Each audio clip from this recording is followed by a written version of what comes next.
I'm modeling that behavior for the person who looks up to me and depends on me to model behavior for them. So how do we fix this? I'm so glad you asked.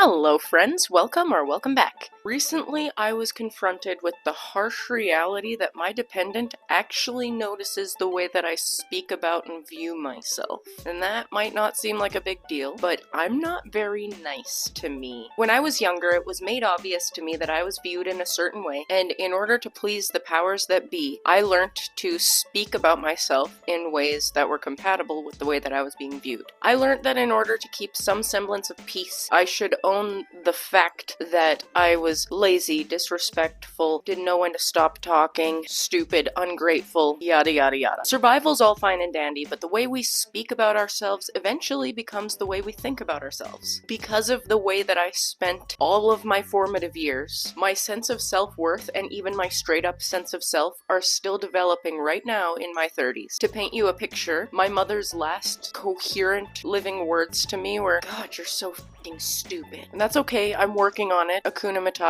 whatever, but there is a point here. Now that I have a dependent, I have been set up with neural pathways that degrade me and make me not very nice to myself. It's fine. We're working on it, but that exists. And I've been told by people in my life that my dependent looks up to me.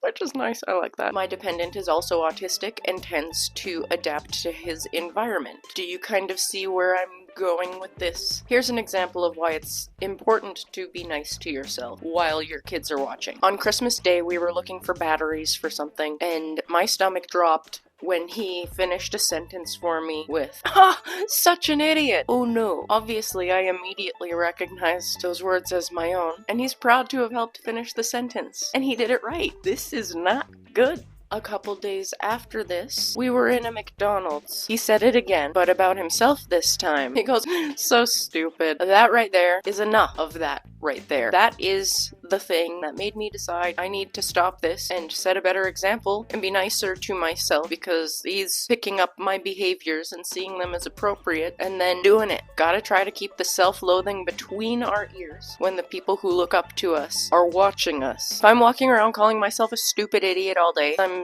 modeling that behavior for the person who looks up to me and depends on me to model behavior for them. So how do we fix this? I'm so glad you asked. The answer is baby steps. The first baby step is to recognize the words that get blurted out in moments when I'm feeling ashamed, stressed out, stupid, etc., etc. It is absolutely a reflex to verbally assault myself, especially if I'm trying something new for the first time. Now, I know it was just the holidays, but fear not, there will be no cold turkey here. We aren't going to accomplish anything with an all-or-nothing mentality, as much as that frustrates me personally. Baby step number 2 will be to try and replace some of the harsh words with gentler, softer ones. As previously established by the powers that be, I'm not the kind of person who can ever stop talking. Putting all of these thoughts in between my ears and not saying anything is not a realistic goal for someone like me, because that is not gonna happen, is what it is. I didn't plan this, but it happened at the perfect time. Yesterday I made a mistake, and the words, "Oh, that was silly. Oh well, that's okay," came out of my mouth instead of the standard, "God, I'm such a fucking idiot." It's kind of amazing what the right motivation can do for a person. I've been trying to be nicer to myself for years, the whole therapy game and everything. It isn't working, and that makes me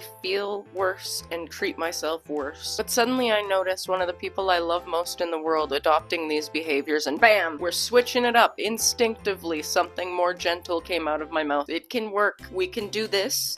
I know it's not going to be this easy every time and every day. Who knows what access I'll have to my brain and my coping tools and skills, but we'll try it. With all that being said, the next baby step is to replace any words at all with just a thought of, oops. Hopefully, all of this will ultimately lead to just accepting perceived missteps as a part of life and not a reason to beat yourself up. I've heard that there are some people who are able to navigate life that way, and it sounds so much more peaceful, and I feel like you can get so much more done if you train your pathways to not go in that direction of, hey, I hate myself, you know? Just remember this when you're berating yourself in front of your kids. Monkey see, monkey do. Monkey learn self-loathing too. Practice self-love. They're watching you! I'm gonna take all of this cheese over to Dr. Seuss's house. Thank you so much for watching, and thank you as always to the Turtle Club over on Patreon for keeping this little channel afloat. Don't forget to be kind to yourself and others today, and I'll see you again soon. Bye!